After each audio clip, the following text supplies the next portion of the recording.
Thank you. So in this session, we are going to spotlight on the opportunities that are available for the youth in the PAPS business of the day or PAPS programs.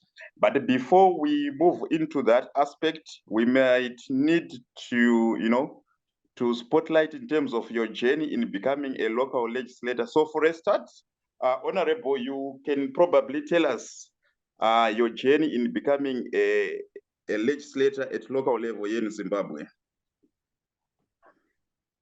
Thank you very much, Mr. Gwamombe. I would like to thank you for the opportunity you have given me today to come and also share my experiences as a female and also as a youthful parliamentarian. For me, I got into parliament in 2018, and as soon as I got into parliament, I was then appointed to become an assistant speaker. So I sit on the speaker's bench in Zimbabwean parliament, in the 9th parliament. And also what I've also managed to do is we also pushed for the establishment of the youth caucus that is in parliament. So now in our Zimbabwean parliament, we then introduced the youth caucus, which was not there before. But we're happy to say that I had to move a motion in Parliament, and after that, we then realized that there was need for us to then conclude the motion by making sure that we establish a youth caucus.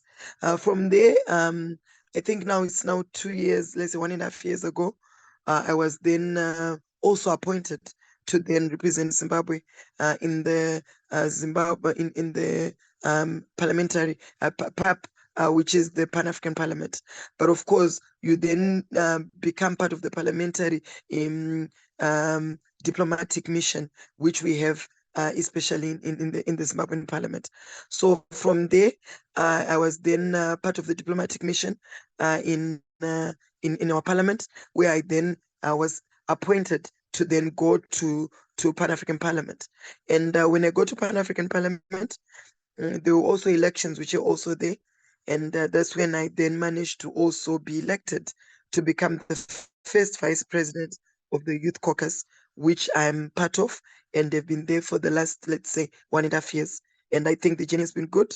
And we are happy that at least within the same gesture, we've been able to also find out what other countries are also doing in line with making sure that they get everyone involved and we don't need to leave anyone behind. Thank you so much for that. So let's move on to the next item. So now, given the fact that you are a legislator, you are now experienced in the likes, I now want to understand how has been your contributions in terms of your area of influence in the formulations of policies in our local parliaments. How has been the experience and your, your contributions? Okay, thank you very much. I would like to speak of some events which are worth speaking about, which are notable, that if we've come by, especially in Parliament, and some of the contributions we've made, which I believe would contribute significantly to the young women and also to the youth in Zimbabwe. When I got into Parliament, from the party that I come from, which is APPN, I was the youngest female legislator. I was saying we pushed for the establishment of the Youth Caucus. Then from there, we then pushed for, I was the Honorable Misai Rambwe, was Misai Rambwe, moved for the establishment of a 35-year provision, whereby we're saying on the women's quota, we needed at least one young person below the age of 35. I'm the one who seconded it, meaning that when we're debating it, we moved for that establishment of that provision. And then I seconded it in that way. That's what we had done. And then from there, I also personally went on and moved for the establishment of a culture fund, whereby we're saying that there is need for us to have more artists getting a fund which is specific for them to be able to upgrade themselves, to be able to establish themselves, to be even able to make sure that at least we have a culture creative industry in our country. So last budget, Honorable Minister Mtuli, who is the Minister of Finance in our country, had to introduce a $100 million facility in Zimbabwean dollars, and then which is equivalent to a million by then, $1 million US. And then when we then went to the second budget, which is the current budget that we had also had to push to say we have established this one, so we need continuity. So these are some of the things that we've managed to do. Of course, each and every single other time we'll then be able to debate. We've always debated. But for me, I think there's some things that I can say now in the last parliament, I've managed to do this and that. And I'm happy that at least I've got a legacy to say to my children, to say at least we push for the establishment of the Youth Caucus and also the establishment of a provision to make sure that young women below the age of 35 get into parliament. That's really wonderful. Thank you so much for sharing with us on that. So now let's look at your current position that you hold at the Pan-African Parliament, where you are the first president for the Pan-African Parliament Youth Caucus, right? So let's now look at your contributions in terms of your office, how you have contributed in terms of unlocking opportunities for the youth in terms of the PAP's business of the day, rather in terms of its programs. Probably if you can touch on that. Okay, thank you very much for that question. What I've managed to do, of course, as the first vice president, there's never a time I work in isolation. We work together as a team, as the Youth Caucus of Pan-African Parliament. What we have done, the first thing we have done is the Interparliamentary Union, IPU, has got a mantra that they have, whereby they're saying, we need youth in parliament. For us as Pan-African Parliament, we realized that this was a very good mantra, and we also needed the establishment of that.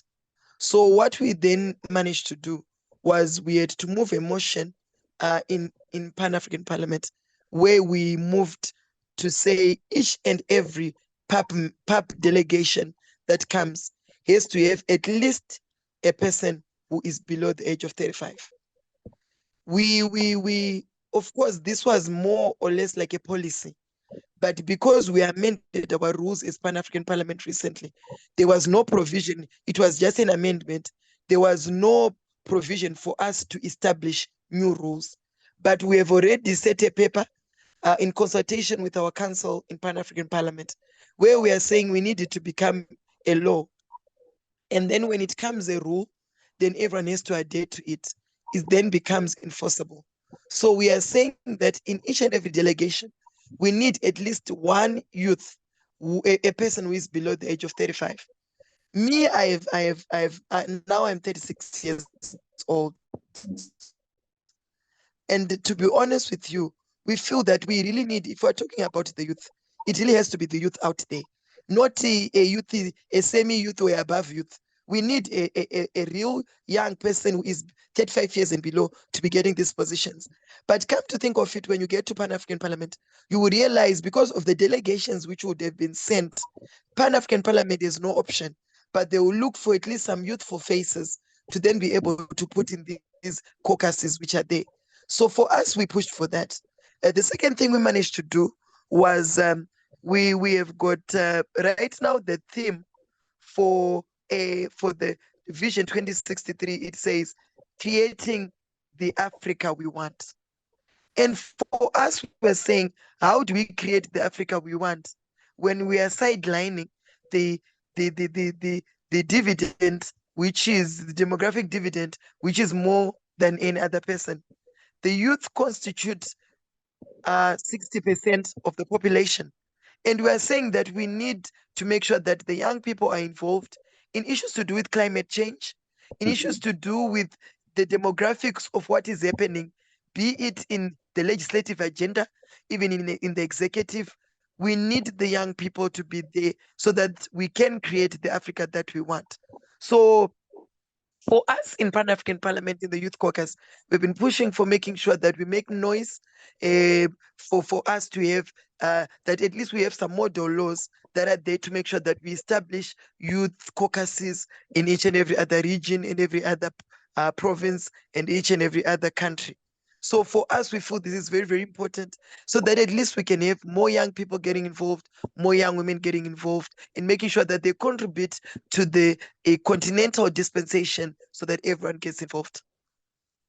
Yeah, really wonderful. So, having said that, in your area of work, which you've been, undertaking these past few years, are these young people really accepting, rather embracing the idea of Pan-Africanism in their minds?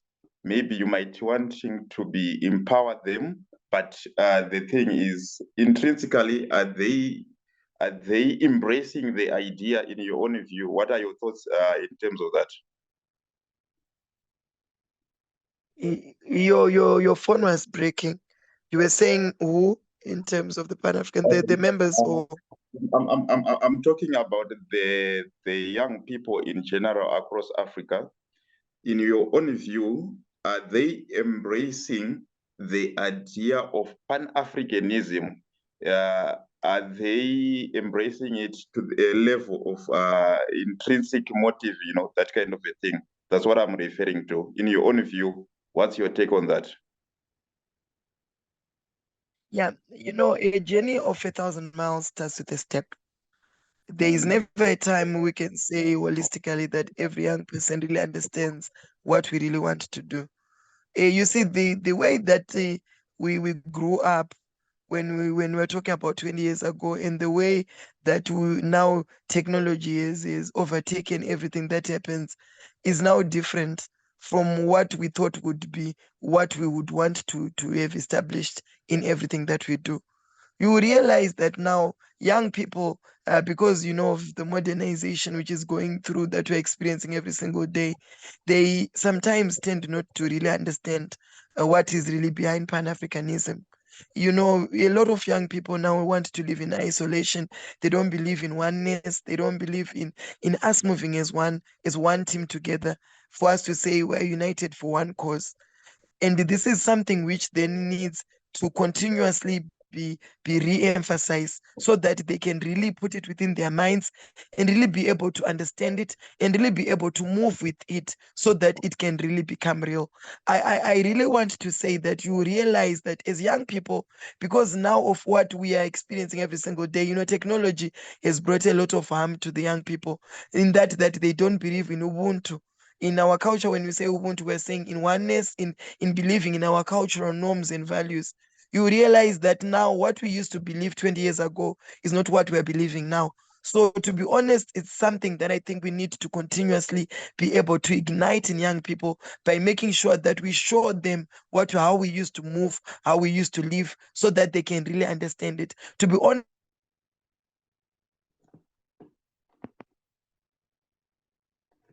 Yeah. Jealousy, internet here. I hope she's able to. my personal view is young people, we tend to what really to realize that now you can see in sex, and you say to yourself, really, is this what we grew up in knowing? For us, when we're growing up, we knew very well that a person gets involved in issues to do with sex, I can say, when they are above the age of 18, when they're above the age of 21. And we were not very much exposed to what we are realizing now. So you see, the issue of Pan-Africanism involves our culture. It also involves our oneness as Africa. It involves us speaking with one Africa, with one voice. So that alone already, it needs to continuously be reignited in young people so that they can really understand what is involved and they can really understand and be able to appreciate it. Yes, thank you so much on that.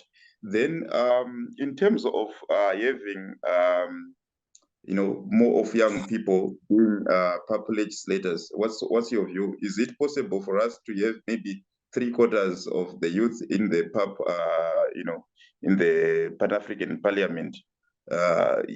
What's your take on that suggestion? Is it possible, or we go step by step in terms of embracing the inclusion of of young people and women in line with the SDGs? Yeah, we need to be very clear on how we are able to have inclusion of the youth, or even 50-50 gender parity. It's not a situation whereby we start fighting, because the moment that we think we need to start fighting, everyone would want to defend their territory. So when one wants to defend their territory, they will do everything and anything and be able to even go on and even sideline any other person would want to come in, because they would be fearing that their territory is taken. So for me, I really applaud that, and it's something that we really want. But we need to every young person, especially people like my age, to understand that we need to walk hand in glove with our elders, walking step by step. They've got experience that we don't have. They have walked the path. They know how the path is. So it's a situation whereby we need to walk hand in glove. The moment that when we see that they occupy nearly 70% of PAP, I'm just giving an example talking of PAP. If they occupy 70%, and there we are going as young people, and now we are saying we need you all out, there's ever a time that we will be able to pass, because they constitute the majority. So for me, I think that is a very good and noble idea. But I think as young people, we need to go on the table and say to ourselves, yes, as much as we want 70% or 80%, where are we going to put our elders there? We need to make sure that they take, even if we go on a 50-50 basis, I think that is the way to go. We need to be able to appreciate them, and they will be able to leave the baton stick to us, and we'll be able to walk freely, and then we take it upon, and then we take other young people with us. But the moment that we want to tell them, go away, we don't want you, they'll start fighting us, and we won't be able to win that war. So for me, I feel as young people, let's walk hand in glove with them. Let's hold their hands and say, okay, our parents, we want to learn from you.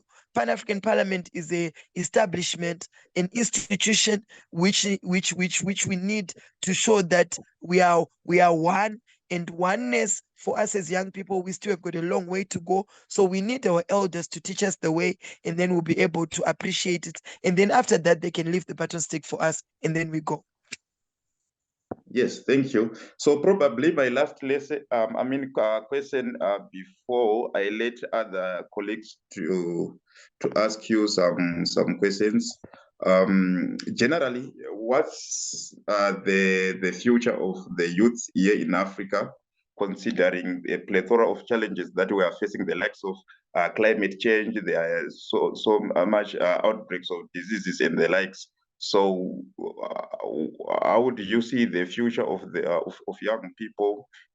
Probably in the form of coming in terms of opportunities, in terms of being innovative, in terms of safeguarding against the insurgence of those challenges. What's your take on that?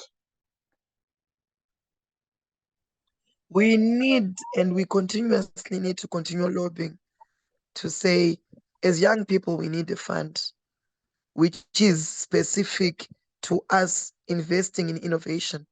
I'm very happy to announce that in my country here in Zimbabwe, my president has got a fund where they've established innovation hubs to make sure that a lot of young people will be able to partake these opportunities which are there, and be able to also show their innovative ideas going forward. So for me, when I look at it, I still feel that as young people, the opportunity is bright for us, and we're able to take it upon ourselves. We need to work hard, and we are definitely going to do well as young people. And innovation is one thing that we need to continuously be able to engage into. In our country, again in Zimbabwe, we have got STEM programs whereby we are talking of science, technology, education, where we need a lot of young people getting involved in these science subjects, and then they'll be able to start also contributing towards technological advancement in our country. For me, I'm very, very optimistic that the young people have got the energy, and what we just need to do is to get funding, And then when we get this funding, I'm very, very positive and very, very sure that we'll be able to go far. But besides funding, with the resources that we have, we are going to make sure that when given an opportunity, we'll utilize it to our best, and we'll make sure that we're visible as young people, and we're there to be able to support developmental changes in each and every other country. So for me, I still believe in the young people. The young people will do it, and we are still doing it. And we are continuously going to show that as young people, when given an opportunity, we need to prove ourselves that we're capable. And in that way, definitely we'll get the Africa that we want. Thank you so much for that. And at this point in time, colleagues, I think I'm now opening the floor. If you've got some burning questions for the Honorable, she's still with us. We are not many, so I think it will be quite easy for me to pick you up. So colleagues, any questions to the Honorable? She's still with us.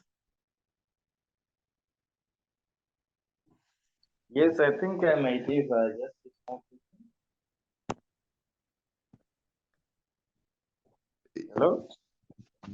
Yes, this is Daniel Chigundu. Please go on. Yeah, okay, so Honorable Mavetera, considering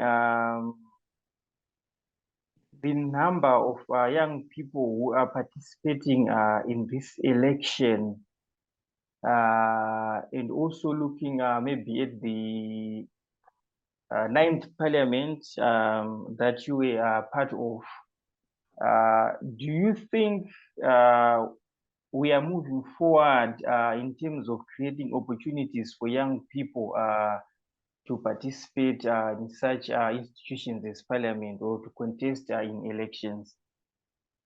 Thank you. Okay, thank you, Daniel. Thank you, Daniel, for your question.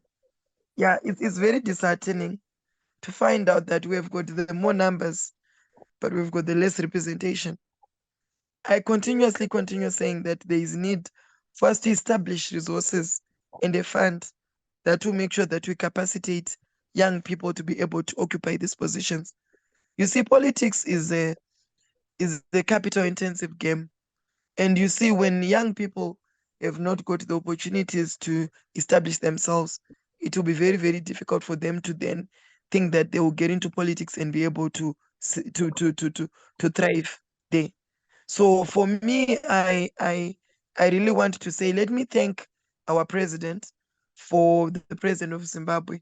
He established a 10 youth quota, 10 young people getting into youth quota, which was established now in this election, where we have got 10 people, 10 men and women, and another 10 as well on the women's quota. So we've got 20 people, 20 young people, 20 youth that have been established by our constitutional amendment number 2, which was an extension of our current constitution that we have. It was an amendment. So for me, I really want to say, truly speaking, the numbers are little, but we have got the numbers. So if we've got the numbers, why can't we vote for ourselves when we've got the numbers? So it's a matter whereby we need to believe in ourselves as young people so that we get more young people getting involved. And again, we also need to be having some resources and funds. The moment that we have that, I think we can then be able to go forward. And again, looking at what our president is already, she set the pace on making sure there is affirmative action. Maybe we also need to make sure that we have more affirmative action so that we also have more young people establishing themselves. And then we can then be able to go forward and say we've got young people there. But for me, from my political party, let me hasten to say from ZANU-PF, the party that I belong to, we have got quite a significant number of young people who have been able to also get into parliament now, or even given an opportunity to get into parliament now since we're in elections. Yes, thank you. Okay. Okay, thank you, Honorable. My follow-up question to that is that you spoke about the youth quota, those are 10 seats that have been created through amendment number 2, and also those other seats that will also come through the women's quota. But if we check these seats, they are technically associated with political parties. I mean, are there opportunities for young people who are not interested in being members of these maybe political parties? Maybe they are just independent youth who want to participate as youth to benefit maybe from these youth quotas. I mean, why are these youth quotas associated with political parties? Because I know they'll come from the quota. I mean, they'll come from the votes that political parties will get in terms of election numbers. So they are technically associated with political parties. So is there, how can young people benefit who are not members of political parties? Okay, thank you very much for that. Yes, indeed, it's quite unfortunate that our constitution allows for party list to then be the provision for us to be having the proportional representation seats. It's something which is constitutional, that it has to come from a party, and unfortunately that is what we then have to be adhering to, because then that's what the constitution says. But I'm sure if ever there is need that we would want, it's quite good and very, very democratic, a very good democratic provision there to make sure that at least any other person will be able to get those. But then for us in Zimbabwe, the establishment is that we have a party list who come from political parties. That is how proportional representation would then be able to then come through. So for that one, I'm really sorry to say that is how it has been, and it's unfortunate that if ever we then need to have anything different from that, then that means we have to adhere to our constitution and make sure that we amend it. Thank you. I'm sure Daniel, you've been answered. So yeah, do we thanks. still... Yeah, I've been answered. Okay. Do you still have another question? Maybe other colleagues they do have questions to ask. Our honorable, she's still with us. Modesta Kumblani, Father Clement, anything to ask our honorable? She's still with us.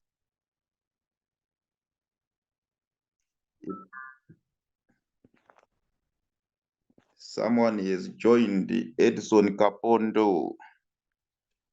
So you have joined us in the last seconds of our in fact, it's an injury time. So on that note, it seems as if we don't have